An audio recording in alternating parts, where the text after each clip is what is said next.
안녕하십니까. 오늘은 시대의 그 징조들에 대해서 좀 말씀을 드리려고 합니다. 지금 드리는 말씀은 어떤 여러분들에게 겁을 주기 위한 것도 아니고 어떤 공포심을 조장하기 위한 것은 더더군다나 아닙니다. 오늘 이 말씀을 들으시고 앞으로의 삶에 어떠한 삶을 우리가 살아야 될지 그것을 진심으로 권하고 싶어서 말씀을 드리는 겁니다. 지금 지상에서 일어나고 있는 여러 가지 재난과 위험과 위기들을 여러분들이 익히 보고 알고 있습니다. 그러나 이 재난과 이 위기들이 그 배후에 진정한 뜻이 무엇이며 진정한 이유를 알게 된다 그러면은 여러분들이 지금 살고 있는 그 삶의 방향에서 새로운 생각과 새로운 삶의 변화된 삶을 살리라고 그렇게 생각이 되어집니다. 우리는 얼마나 자주 지진과 태풍의 소문과 화재 홍수로 또 이런 인명과 재산의 큰 손실을 보고 있습니까? 특히 최근에 일본에서의 그 대재앙, 지진과 그 쓰나미의 그 공포는 여러분들이 지면을 통해서 너무 잘 알고 있을 겁니다. 그래서 많은 사람들이 이 재난은 하나의 그 자연적인 어떤 힘의 변덕스러운 돌발적인 사건같이 보이지만은 그 배후에 무엇이 역사하고 있으면 어떻게 그것을 이해해야 되는지 오늘 그 말씀을 좀 드리려 합니다. 그 배후에는 하나님의 그 거대한 손길이 있음을 여러분들이 이해하셔야 됩니다. 하나님이 내리는 이 지상에 내리는 그 재앙들은 이제 그전에는 하나님께서 보호하는 손길이 있었지만 하나님의 율법을 무시하고 말씀을 순종치 아니하고 범죄를 행하고 하나님의 율법과 언약을 깨뜨리며 그 안식일을 짓밟고 그 대신 거짓 안식일을 받아들인 자들에게는 하나님의 손길이 거두어지고 있다는 것을 여러분들 이해하셔야 됩니다.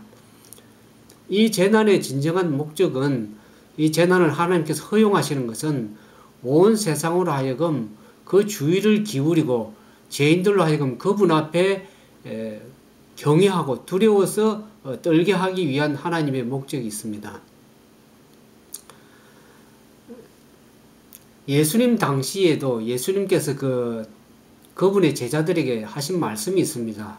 그 예루살렘이 멸망할 것과 그 예수님이 다시 이 세상에 오시기 때에 일어날 그 징조들에 대해서 제자들에게 말씀하셨습니다, 이미. 그래서 이 마태복음 24장 전체가 예수 그리스도께서 재림하시기 전에 있을 그에 관한 예언입니다. 그리고 그 예루살렘이 멸망한 것은 이 세상이 최종적으로 완전히 멸망할 것에 대한 그 예표로 예수님께서 사용하셨습니다. 그래서 그 예수님이 재림하시기 전에 일어날 무서운 마지막의 사건들, 성경적 용어로 보면 그 마지막의 징조들에 대해서 마태복음 24장에 그렇게 말씀하셨습니다. 그 중에 몇 구절을 우리 찾아보도록 하겠습니다. 마태복음 24장 6절에서 8절에 보면 난리와 난리 소문을 듣겠으나 너희는 삼가 두려워 말라. 이런 일이 있어야 돼. 끝은 아직 아니니라. 민족이 민족을 나라가 나라를 대적하여 일어나겠고 처처에 기근과 지진이 있으리니 이 모든 것이 재난의 시작이라고 그렇게 말씀하셨습니다.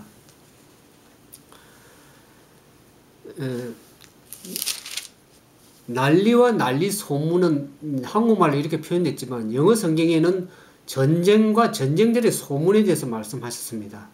이 시대가 얼마나 전쟁의 정신에 휩싸여 있는지 모릅니다.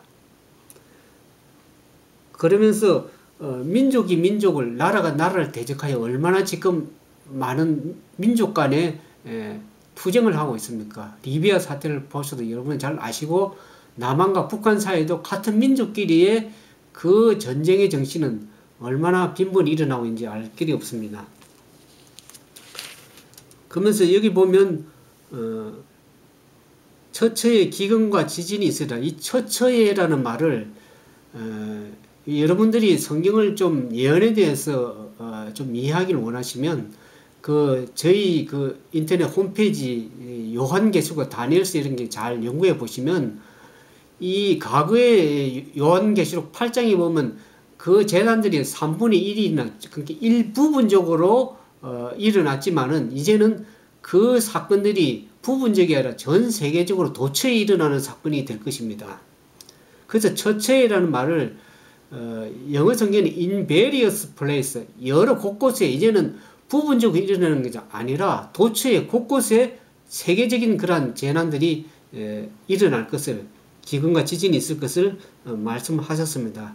그러면서 8절에 보면 이 모든 것이 재난의 시작이라고 했습니다. 이 재난이라는 말을 우리말로 그런 표현점, 영어에는 페인, 고통의 시작이라고 그렇게 말씀하셨습니다. 그러면서 여러분들이 이런 화재와 홍수와 이런 쓰나미 같은 자연 현상들이 과학자들은 어떤 자연적인 현상이다, 또 그렇게 많은 사람들이 이해하고 있지만 그 배후에 하나님이 지상에 내리는 재앙이라는 것을 여러분들이 똑바로 이해하셔야 됩니다.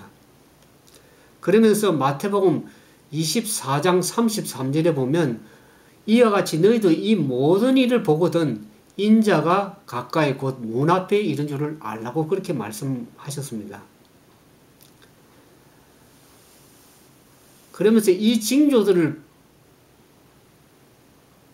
하나님께서는 그분이 가까이 문 앞에 이런 것을 우리가 알 수 있다고 이렇게 이해를 주셨고요. 그러면서 이 세대가 다 지나가기 전에 이 일이 다 이루리라고 말씀하셨습니다. 이제 우리는 주님의 재림이 박됐다는 사실을 인정하지 않을 수가 없습니다. 오늘 그 예수 그리스도의 재림에, 임박한 재림에 대한 징조들 가운데 몇 가지를 살펴보면 하늘의 징조를 말씀하셨고 또 땅의 그 징조들을 말씀하셨고 또 한 가지는 많은 거짓 그리스도와 거짓 선지자들이 일어날 것을 얘기를 했습니다. 거짓 꿈을 꾸고 거짓 이상을 봤다고 하면서 하나님의 말씀으로부터 떠나가게 하고 하나님을 다르게 소개하는 그러한 것을 여러분들이 아셔야 됩니다. 그래서 하나님 말씀 가운데 있는 음성에서 여러분들이 결코 떠나서는 아니 될 것입니다. 그러면서 마태복음 24장에 보면 예수님께 이렇게 말씀하셨습니다. 37절 39절에 보면 예수님이 재림하시기 전에 노아의 때, 이 땅이 노아 시대 때와 같다고 그렇게 말씀하셨습니다. 오늘날 이 시대는 세상 사람들은 먹고 마시고 그들의 옷을 치장하는데 그 삶의 목적을 두고 있습니다. 노아 시대 당시 때도 이렇게 홍수 전에 노아가 방주에 들어가는 날까지 사람들이 먹고 마시고 장가가고 시집가고 있으면서 홍수가 나서 저희를 다 멸하기까지 깨닫지 못하였으니 인자의 임함도 이와 같으리라. 지금 시대도 홍수 이전에 그러한 사람들의 삶의 상태가 똑같은 도덕적으로 타락된 그러한 폭식과 부절제와 범죄하는 그러한 일들이 오늘날 팽배하게 이루어지는 것을 여러분들이 잘 알고 있을 겁니다. 그것이 마지막 시대에 있을 그 사건들, 징조들 가운데 한 가지입니다.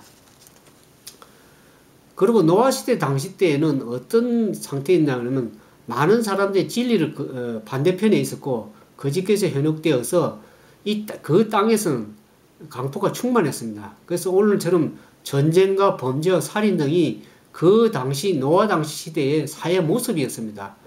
예수님이 재림하기 전에도 오늘 꼭 마지막 시대 때도 이와 같은 그러한 폭력이 난무하고 전쟁과 범죄, 살인이 난무하는 그러한 시대와 똑같은 현상이 일어날 것을 말씀하셨습니다.